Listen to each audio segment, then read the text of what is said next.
Hey, this is Bryce Harper, and welcome to the Phillies Show. Hey, everybody. Ruben Amaro Jr., Jim Salisbury, Todd Zielecki, the Phillies Show. It's Thursday, May 29th. The Todd Pod. The Todd Pod. You know what's so funny? I just told my daughter, my 6-year-old Margot, I said, I'm going downstairs to do the pod. And she goes, why do you call it the pod? And I said, well, that's what it is. It's a podcast. It's the pod. And she goes, it's the Toddcast.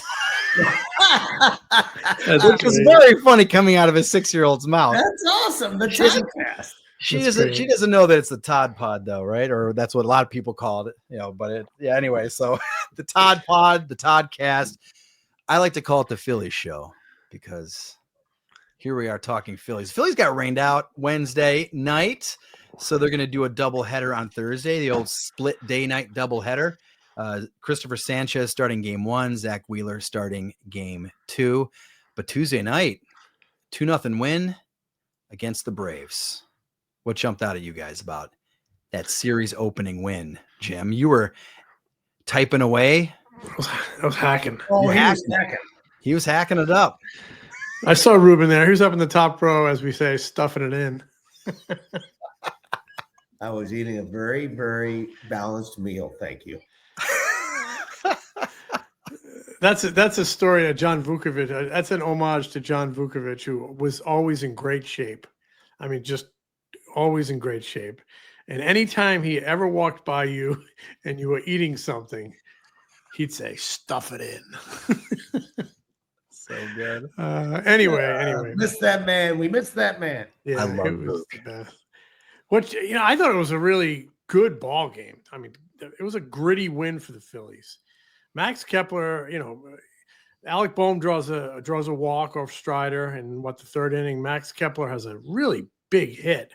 Boehm does a good job getting around from first to score that run, even though he's not very fleet of foot. It seemed like it took him forever, but he got there, and then they squeeze out a run late. Great pitching. Ranger Suárez didn't have impeccable command, but he had a lot of good things going for him, including that changeup. Mm-hmm. 3 of his last 4 have just been outstanding. Kind of a reminder of how good he is, when he's healthy. And then Orion Kirkring, Matt Strom, and Jordan Romano were excellent out of the bullpen. So that's 5 shutouts in the last 20 days for the Phillies pitching staff. Pretty good. So, I mean, that really jumped out at me. I know there is a sensational element to it all. Bryce Harper took one off the elbow early, and that's not sensational that he took one off the elbow. I mean, he was lucky, they're lucky, and that was also a reminder that this team's biggest need is good health, in my opinion. They need bullpen help, but more than anything, they need their big guys to stay healthy. The last few years, they've played through injuries, and there are limits to how many times you can do that. You can't lose a Bryce Harper. So That was a great thing. But when I'm talking about the incendiary nature of it all, are they going to retaliate? Will they retaliate? Did he do it on purpose? I don't think Spencer Strider did it on purpose. But that said, you buzzed the big guy even accidentally, and that's 3 games in a row he's been hit. I'm not really in favor of starting a war, and to me, retaliation is not the word I would use. But I do think you have to send a message that we're going to protect our mothership here. You mess with our mothership, you're going to get one up around your noggin. So I am curious to see on Thursday if it ever stops raining here on the East Coast. I noticed Andrew Painter got rained out on Wednesday in Norfolk. But if ever stops raining here on Thursday, interested to see how that is handled. I don't think you have to go out and break somebody's jaw. I don't think you have to remove a rib. But I do think pitching staff has to have the hitters' backs a little bit here, and he's a very important guy. Just to send that message forward that you're not going to mess with our big guns. Right. So the team coming in, it's in the back of their head. Absolutely. Ruben, I want to get your thoughts on this, but we got to go to the right after these words. FT fam, you might have a boring, old, crusty, unpretty razor, and it might be expensive. So, AJ, should they consider another option?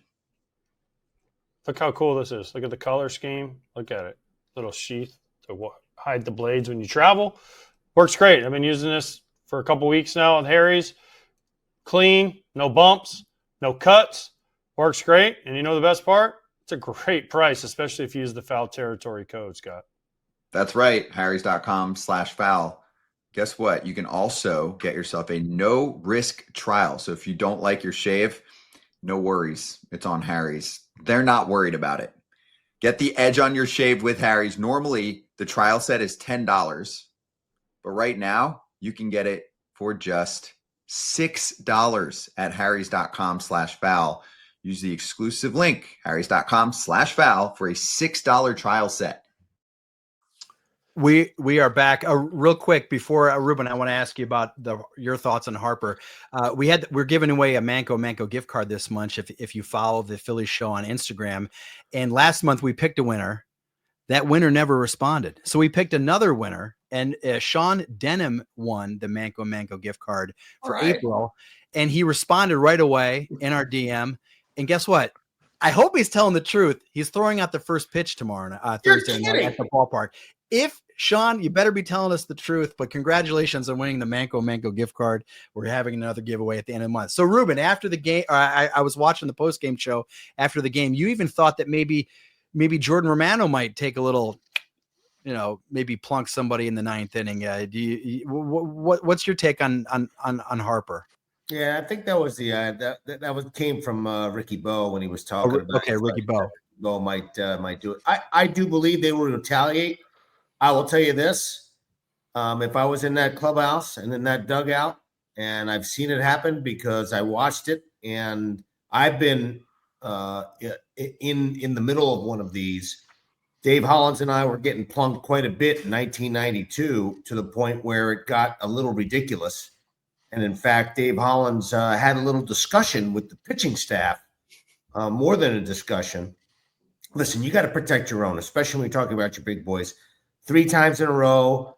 That one, I don't care whether it was intentional or not. It was intentional to throw the ball in, and Strider has to have better command than that. I know that he's been struggling with his command a little bit since he's been back, and it's been early for him coming back from the TJ. That doesn't mean crap to me because you got to protect your guys. I'm not saying that you necessarily have to be eye for an eye, but there's a protection. There is a code. There is a code that I think it's important to establish. And I said this on the post game. I don't know what's going to happen. They got a lot of games to play against the Atlanta Braves. Someone will go down. I guarantee it. And it will be purposeful, but it will not look like it's purposeful because nowadays no one lets anything slide. And there's all these alerts all the time to the umpires. They don't make anybody suspended. Heads up. It's too important.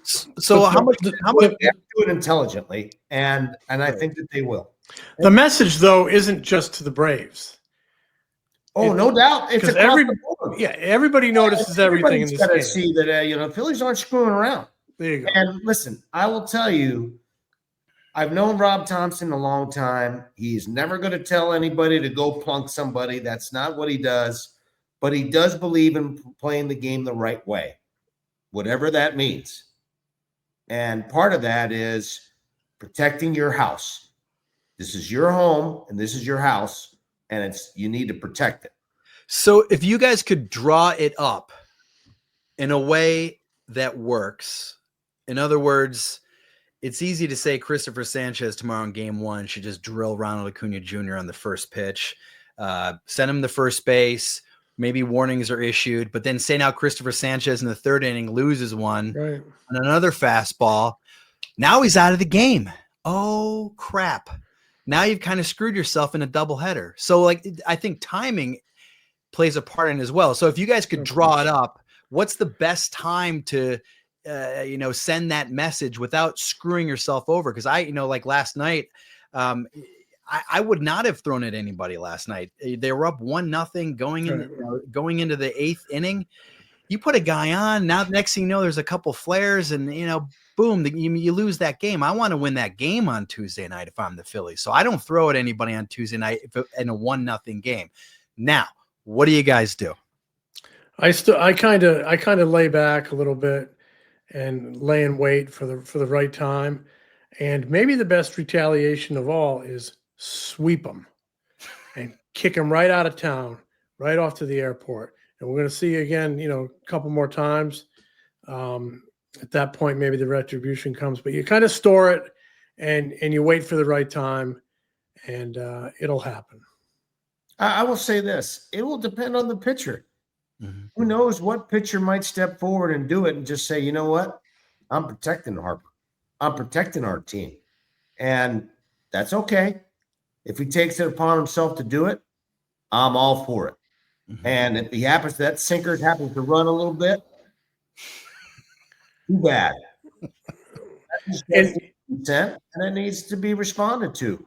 And I hope here's where having a feel for the game, we're not trying to necessarily hurt someone. We're not trying to knock somebody out of the game. But there is a part of the game that I think that the umpires, the officials have to understand that the team has to be protected. And that's really, really important too. And so hopefully if it does happen, maybe they get issued a warning at that point, whatever, hopefully they don't do suspensions, whatever the case may be. But I'm sorry, man. It's Bryce Harper. Mm-hmm. And Bryce Harper. The Braves are a very professional outfit. They sure are. Yeah, and I bet there's a few of those pros over there in that clubhouse saying, I would expect it. Somebody's going to wear it, drop your bat, and run to first base, and it's over. I mean, that big Austin Riley, you plunk him in the hip, that kid's a pro. You know what he's doing? He gets one in the hip, he's dropping his bat, and he's jogging to first, and the whole thing is over. It's interesting that you say that because I'm not sure who was pitching. Maybe it was Orion Kirkring who was late in the game. Did he face Acuna at the end of the game? He threw us first. Yes, it was. He threw a first pitch sinker on him, and it ran in, and it wasn't even close to him. But it was like Acuna snapped and looked at him like, what are you doing? Are you is this the retaliation? I watched it, and I watched it pretty closely. I'm like, okay, dude, save it. That kid's trying to freaking get somebody out. Right. He's trying to close out this game on a one-run game. He's not trying to throw at you. Right. But, some people don't get it. Freaking get it. Yeah, I think Brian Snicker and Rick Kranitz and that coaching staff, they get it. They will understand. They get it. If in game 2 they're up big, Phillies are up big 6-0 in the 7th inning, Zach Wheeler hits somebody or whenever it might happen. Zach does not. I did want to add something about that game about Ranger Suárez that I was really thoroughly impressed with. You were right, Jim. He wasn't super sharp with all of his stuff, but when I was preparing to see how he had been attacking hitters over the last 3 starts prior to this start, one of the things that I noticed that his arsenal usage had kind of been all over the map. 30% sinkers one day, 30% four-seamers another day, 25% changeups another day. The fact that he used his sinker 30% of the time, and he had used his sinker like 12% of the time in prior starts. I mean, he's mixing it up because he's sort of acting a little more maturely. And I think part of that is having JT back there understanding it, that some pitchers are working today and some pitchers are not. And his changeup was very good and he utilized it, was very effective. But he went to that more and more because it was his effective pitch. It's a theme that I've been seeing with several different pitchers. Obviously, some guys have better pitches than others. But I think Zach Wheeler sort of sets the tone in that regard because I've watched him. Yeah. I know he's going to use his four-seamer. But that secondary pitch, he may not have his curveball or his sweeper. So he uses a split or he uses a sinker. So he's a guy that I think a lot of people are either feeding off of or JT is working through some of these guys, whatever the combination is, pretty impressive. JT senses what's working and rides it. I mean, Ranger. I asked Ranger about the changeup after the game. Yeah. And he kind of laughed and said, "I said, when did you know you had a good changeup?" He said, "In the bullpen." So he had a really good changeup in the bullpen, and he got 7 swings and misses on it. It was a really good pitch. Yeah, and I mean that's what I like about this staff is that they're not cookie cuttering this thing, man. They're doing it not just working on hitters' weaknesses, but also they're working on and pitching with their strengths, and that's old school baseball. And I forgot what inning it was, and I have to point it out because we pointed out when things don't go well. Trey Turner made a hell of a play on a ball up the middle with runners on base to start it was not a double play, but it was a force out at second. I don't know if you remember that play, but he's played some really good baseball lately. Yep. All around. All around has been much, much better, especially defensively. Yeah, Trey's been on. I mean, his offense has been ridiculous. He's been playing, ton of hits. He's doing what I sort of expected him to do for the Phillies, but he's starting to play better defensively too. And it really just shows, just how productive this role that they're on right now. Just get on base, man, and you're going to score a bunch of runs. He's on pace to have 200 hits, 100 runs, 40 stolen bases, something like that. Something like that. Yeah. So he's the last person to do that was Ronald Acuna. Oh yeah, absolutely. Last Phillies player, J-Roll. J-Roll. So yeah, I mean Trey Turner's just been absolutely phenomenal. So yeah, it will be interesting though, guys. Going back to Bryce to see what happens tonight or on Thursday afternoon, Thursday night, and when there is no retaliation on Thursday, it'll happen at some point. They got several more games. Yeah, they can. And Bryce, who knows if he's even going to play? I mean, because there was no crack in the bone, and that's a great thing. It doesn't mean he doesn't have a freaking egg on that elbow. He doesn't bruise and he does not swell, Jim. And most amazing thing I've ever seen in all my years of covering baseball, he takes 97 off the face and walks away, and his face is fine, but his wrist hurts because it bounces off his wrist. That was amazing. That was the biggest thing I've ever seen. April 21st, 2021, Busch Stadium. I thought the worst. I mean, it was. Yep. It was. Well, you remember when Bryce came back? He said at that moment he was like, thinking of his wife and his kids. Yeah. Thinking the worst. And you remember what his mother told him? I don't. Bryce's mother told him the angels were with you tonight. Oh yes. They're pretty religious folk. Absolutely. So. All right, we got. I want to ask you guys some little base running stuff right after these messages. The weather is warming up, and with that being said, you need to check out what Rowback is bringing to the table. If you're a golfer, especially, and you're looking for golf shirts that just have the perfect style and also are soft, they're lightweight and perfect for the summertime, Rowback is the spot. Of course, FT's hooking you up with a code for 20% off at rowback.com. That's FOUL on RHOBACK.com for 20% off all shorts, hoodies, polos, and more. Okay, so we talked a little bit about the unwritten rules of baseball with Bryce Harper getting hit and what might happen Thursday or in the series to come against the Braves. But there were some interesting base running plays over the last few days with the Phillies. And Ruben, you were a base running coach, and we just appreciate, it's good, solid baseball. I mean, Chase Utley, I always loved watching him run the bases. He was one of the best base runners I've ever seen. So in the Braves game, I think it was last Friday, Eli White is on second base, right? Second base. Ozzie Albies lines a single to shallow center field. It drops. The third base coach is down the line, puts up his hands, stop.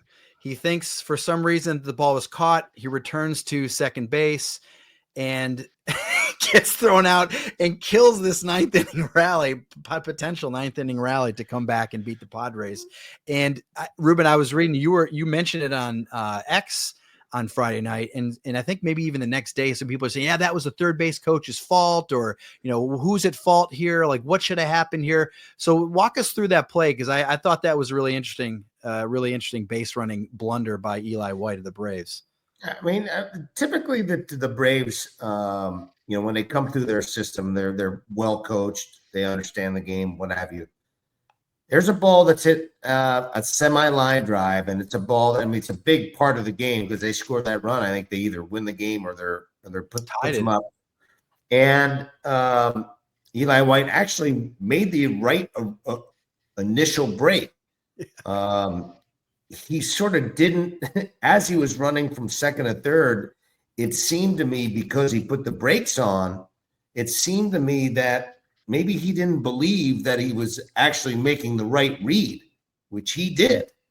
And at that point, even if the ball is caught, he's out anyway. There's no way that even if he stops and the ball's caught in the air, he's going to get doubled up anyway. So, like, at that point, I mean, you're already halfway pregnant, baby. You got to go. I mean, so for me, I think actually the third base coach did a good job. It's Tuyasa Sopo. He was down the line. He was way down the line because he had to make sure that, if he was going to send the guy or not. He's putting his hands up to stop him because the center fielder got to the ball very, very quickly. He wasn't going to score him, but the kid thought that he was telling him to go back.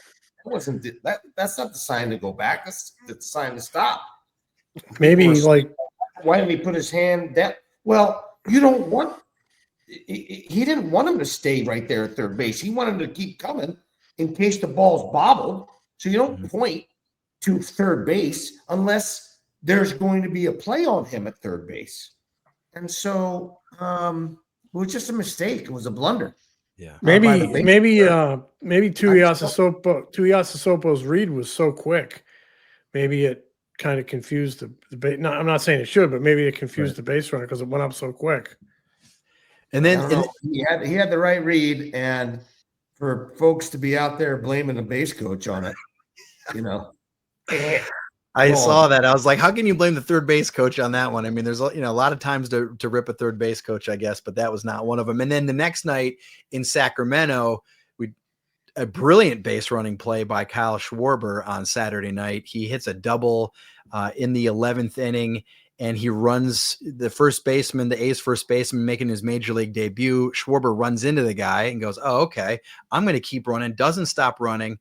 Runs the third base, gets thrown out by a mile, but he points over. Hey, I got obstructed. Boom, gets awarded third base. He ends up scoring. I think on the next batter.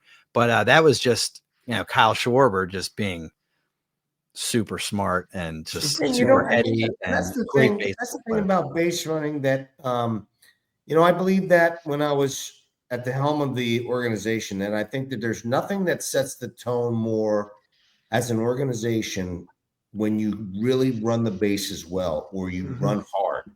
And that sets the tone throughout the organization. When you have that reputation, that's when guys know how to play the game, and the guys are being taught well, and they're schooled, and they take a really strong interest in it. It's why I loved what I did in Boston, because I thought we had a great base running teams, had a great partner in Brian Butterfield, who was an outstanding third base coach, and we worked on that a lot. But you don't have to be a fast base runner to be a great base runner. Smart and quick. And you got to be smart and aware and know where the ball is at all times, and wanting to be intelligent enough to want to take that extra 90 feet somehow. Well, what was Chase Utley's nickname? Smut. Come on, Todd. What was Chase Utley's nickname? Utbag? Oh my God. That's the what man. The man. He was the man. Chase Utley. And where was that nickname born?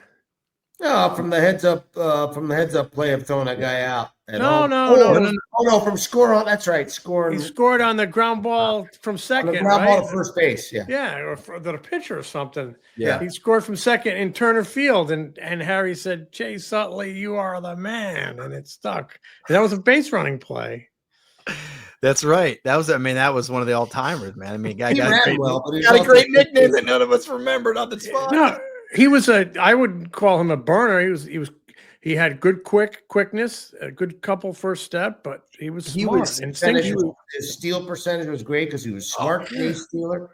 Yeah. Dave Holland's great base runner also. Scotty Rowland. Scott Rowland. Sometimes he put the invisible cloak on every once in a while, but generally a very, very good base runner. And that can make the difference. Hey, the Kansas City Royals, who was it, 2015? They won the World Series because they could run the bases. Mm-hmm. After that, So you won the World Series because you can run the bases well. Phillies overall this season, I'll be honest with you. I don't know much about this metric. I haven't studied it too much, but StatCast has a metric called base running runs, which kind of incorporates stolen bases, extra bases taken, and whatnot. And the Phillies are ranked 6th in baseball at +3. Brewers lead baseball at +10, and then you have teams at the bottom: Pirates -6, Mariners -4, Orioles -3. So right now, the Phillies overall have been a pretty good base running team. Not perfect, but they have been pretty good. Well, it's a tribute to Sliding Billy Hamilton. That's right. Sliding Billy Hamilton. He started it all, Jim. Yeah, it's a mindset. It really is, and it's an important part of the game that gets grossly overlooked. But hey, how do you score runs? By running the bases. Absolutely. You can't score a run if you don't run the bases properly. You got to get around to home. It puts pressure on the defense. Do it efficiently, you got a chance to win some games. So, Ruben, what should have happened on Tuesday night? Max Kepler slides into third base. The ball gets away, and Dusty's saying, go, go, go, go, go. And I guess, Max just lost track of the ball. Obviously, I guess he should have gotten up and run home and scored maybe on that play. But what should the base runner have been doing? Could Dusty have been doing anything different? Dusty would seem to be doing the right thing in my mind. A lot of things to unpack. The pitcher didn't back up. The left fielder didn't back up the play. A lot of fundamental things that didn't really work that well. But I think what happened with Kepler, he went in head first. Mm-hmm. No, he went feet first. He went feet first? I thought he went head first. Maybe he did. He popped up and called timeout. When he picked up his head, I think that he thought that the guy had the ball and was tagging it. And he did not pick up where Dusty was going, hey, go. He just didn't pick him up because I think he thought that the tag was still on it and the ball was handled. But he immediately raised his hand and asked for timeout. So I didn't see that part of it. Yeah. So he got a big hit in that game. He did get a big hit in that game. But that's a big play. I mean, had he been able to pick up Dusty, he scores there. I mean, that would have been a big play too. Yeah, no doubt. Guys, Shy Vintage Sports is back with us, and we announced last week that they're going to be giving a hat once a week to one of our viewers, listeners. Ooh, and here we go. Here we go. If you're watching us on YouTube, look at that hat right there. That is a Philadelphia Phillies 1938 navy blue Billy Penn logo hat with the side patch that says Phillies. Now, this is an exclusive. You can only get this at Shibe. These hats are made exclusively for Shibe. So if you're watching on YouTube, you can scan the QR code. If you're listening to us and you want to check out this hat, you can go to shibesports.com/TPS. You can enter to win, and that is a pretty sweet hat. Last week, we gave away a 1925-28 two-tone Phillies cap, and the winner was Mike Carnes of Philadelphia. Not Mike Kern, Mike Carnes. So congratulations to Mike Carnes for winning the hat last week. And, the hat was 1938. I guess I kind of knew this. Did you guys know this? The Phillies in 1938 actually wore blue and yellow uniforms. Yeah, they wore blue and yellow. Yeah, 1 year. For 1 year. Is that one of the reasons why the city connected blue? Well, it's kind of like tangentially related. So 1938 is the 300th anniversary of the founding of Philadelphia. New colors. Sweden. The city's flag is blue and yellow because of the flag of Sweden. First settlers are Swedish. So, City Connect tied into the city flag. I do have a question about the /TPS. Is that Todd Pod show or is that the Phillies show? That is the Philly show. Okay. All right. But what if it helps you remember it? Just Speaking you know, of Sweden, Team USA won the World Championships in Stockholm this week. Hats off to them. In hockey. Yeah, the World Championships. Nice. There we go. USA. You are a USA. hockey buff, James. I watched the championship game. They beat the Swiss in overtime. Were you watching it while you were typing away about Harper's pumping? No, it was before Because that. I know you can, do 2 things, 2, 3, 4 things at one time, and but your crap spread out all over the place. Oh my god, it's so funny. But so like I was looking at this hat. I was thinking about this hat, and I started going like down the hole there. And in 1938, you guys have heard of this guy, Hugh Mulcahy? Do you remember? What his I remember. nickname is? Yeah, you covered him. Hugh Mulcahy. What was his nickname? Moneybags. Huey Dewey.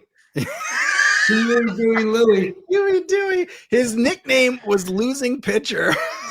LP. Yeah. Hugh Losing Pitcher Mulcahy lost a league worst 20 games that season. 10-20, 4.61 ERA. But here's the funny part. He actually got an MVP vote. Somebody gave this guy an MVP vote. He went 10-20 for the 45 and 101 Phillies. So not being sarcastic. Yeah, That's must an MVP vote.